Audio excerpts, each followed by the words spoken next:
Mamita! Quintin, Napapunta po kayo dito. Ano pong pag-uusapan natin? sino pa? Di si Bettina? Kumusta ang pagkikita niyo kanina? Oh, well, alam niyo, Mamita, she's still very beautiful.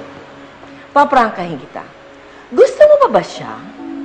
Kasi ako, up to now, ikaw pa rin sana ang gusto kong mapangasawa niya. Kaya lang, Mamita, alam niyo, may asawa na po si Bettina. Na nakakulong. At ikaw naman patay na ang asawa mo. Balo ka. May anak. Kailangan niya ng mami. Si Bettina yun. Kaya lang, I sense na may mahal pa rin niya yung asawa niya eh. Kahit nakakulong pa to. Pero mabubulok na sa kulungan si Arthur. Hindi ka ba naaawa kay Bettina? Gusto ba nating mapaglipasan siya ng panahon?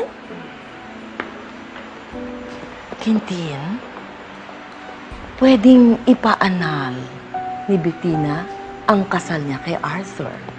At pwede kayong magkaroon ng second chance. Alam niyo, Mamita, advance talaga kayong mag-isip eh, no? Hayaan niyo, Mamita.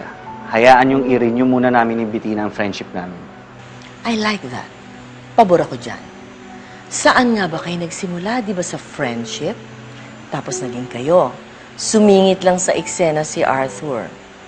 Pero, ngayong nakakulong na siya, pwede mo nang angkinin ang inagaw niya sa'yo.